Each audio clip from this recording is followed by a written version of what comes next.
Hi, welcome back to the channel. I'm Adam. We've now owned our brand new Coachman Lusso 2 Caravan for just over 3 months, and I thought I would update you in this video on the issues we've had with the new Caravan and also give you some general information on some of the features which are not quite as they seemed following my full Caravan review. You can go back and watch the full Caravan review, the link is in the description. Now before I delve into this video, I just want to quickly say that we are generally happy that we did upgrade the van, but given the cost we are slightly disappointed with some of the build quality / finish, as it does seem that some simple things just haven't been checked by either the factory or the dealer. So as we go through the video, please let me know your thoughts in the comments. I'd be really interested to know. Okay, let's get started. So one of the first issues we had when we were using the new Caravan was with the gas oven. So we started to cook something in the oven one night, turned it on as normal in the bottom part, left it on, but after about 10 minutes we could smell gas and came to the oven, obviously opened up the door and then found that it had completely gone out. So we're slightly worried, tried it again, did the same thing again, and then we left it for about 5 minutes. We did then restart it and it did light. It did stay light that time. And when we had a look online, it looks like it's probably a faulty thermocouple. But the problem we had was that we could smell gas even though it had gone out. So we're slightly worried that there was still gas coming out, even though it should have cut itself off. So that was the first issue with the oven. The second issue with the oven is the fan in the back. Now in the back there's a fan which turns around as the oven's heating up and you're cooking, so it keeps it cool, but also when you finish cooking it stays on to get the oven to cool down. And I'll insert some video here to show you exactly what happens, because a few minutes into the fan coming on it sounds like the whole fan is just completely loose, so there's some loose components inside. I'll show you that now.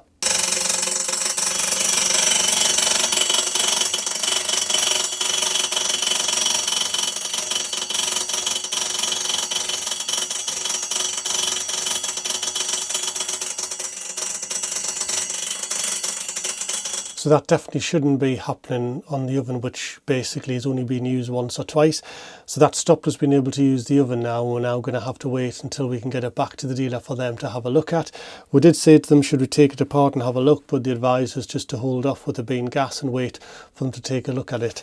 So that is not great because we can't use the bottom part of the oven. So the second little issue we've got is with the toilet and the washroom. Let's go and take a look. So let's take a look in the washroom, and this issue is with the toilet. So apologies, this is not really what people want to look at down the toilet, but it's the only way I can demonstrate what it is. So the problem is with the actual little flush jet there. So when you press that, I'm not going to do it because it does go everywhere.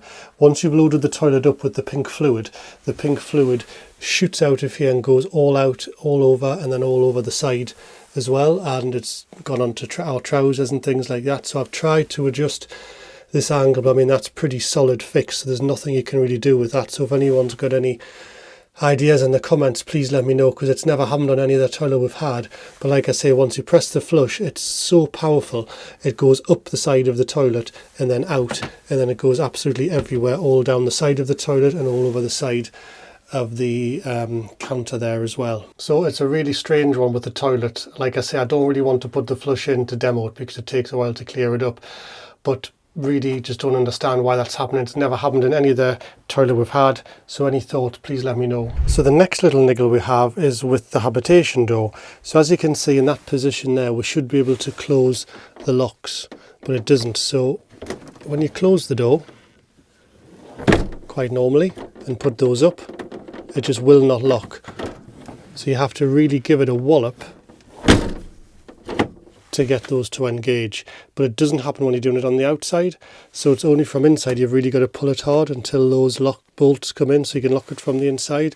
So again, I don't think that is right, that you should just be able to close the door and do that, but they just do not. As you can see, it just doesn't come far enough over to get that in, and the door is closed, but there's not enough to engage the lock itself. We've also got some very little minor issues, like such as this, which we noticed on the mirror. So there should be the cap on There's a cap down there. There should be the matching one on the top. I get it that it's a minor thing, but when you're spending the kind of money the caravans cost, really someone surely would have noticed that that's not there. And another minor issue is here with the bottom wardrobe door. So when you lock that, the catch doesn't quite engage, so it is just open.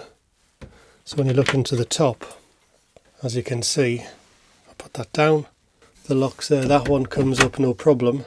So it should just lock into this little bit of plastic there, which that one does. So it literally only needs a tiny bit of adjustment on this here, which I'm happy to do, but again, really not sure how that's just been missed, that a cupboard just doesn't lock and close. And while on the minor theme, around the Caravan, all of these little plastic stoppers, which try and help the doors close a bit more quiet, even though they are on a self-close, all of them are on the actual outside of the cupboard rather than on the inside, so they have to be taken off and put in.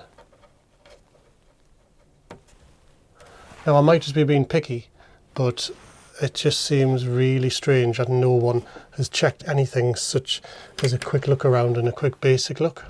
Somebody in the comments on a previous video asked how the Aldi wet central heating system worked on an electric hookup without having any water in the boiler. So this is how that system works. So the way the heating system works, you'll find in your Caravan, if it has this installed, that generally in the wardrobes, you'll find the Aldi tank, and this contains the pink fluid. So this is what gets pumped around the system rather than water. So there's no need to put any water in the boiler. You just turn your heating on, which I'll show you in a second, and then this is what is used to pump around the heating system to produce the heat. And this you can use in the winter. It doesn't freeze, it's like an antifreeze. You do need to top it up from time to time, but rarely. And then, as it says on the sticker, every 5 years it's got to be replaced. So on the control panel, when you come to use the heating without the water, you just need to press hot water. Just make sure that's set to off, because you don't want the boiler heating up with no water in. And then all you need to do is go to energy, select what you want to use, electric or gas. I'm just on electric at the minute at home.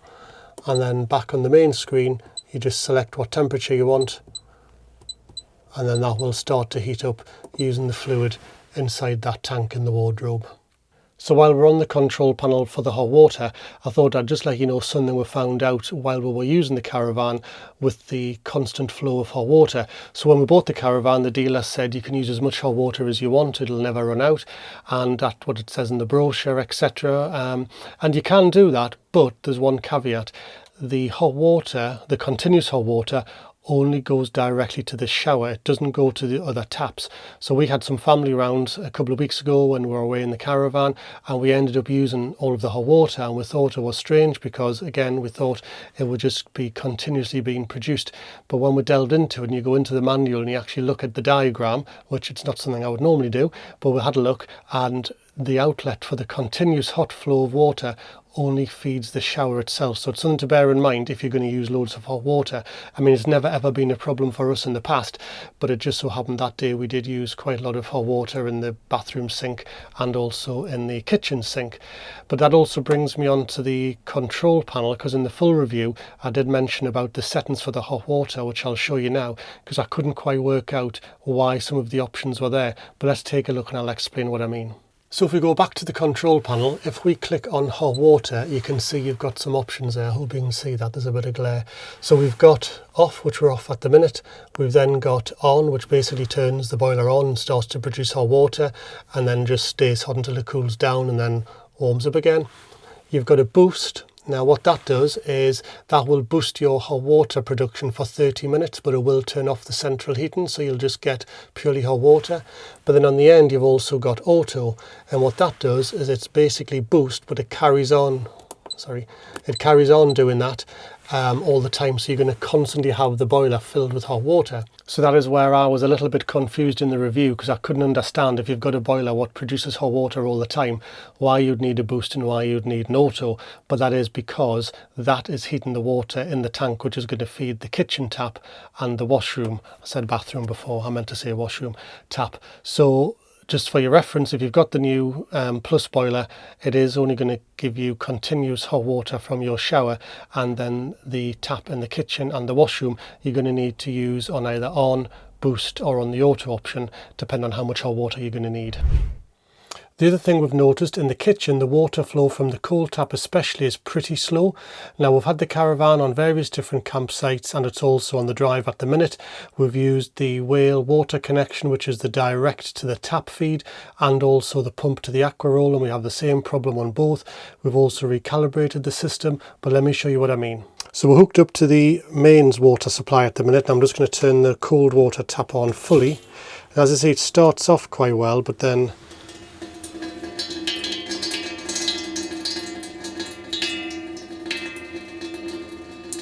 so we're barely getting any feed coming from that.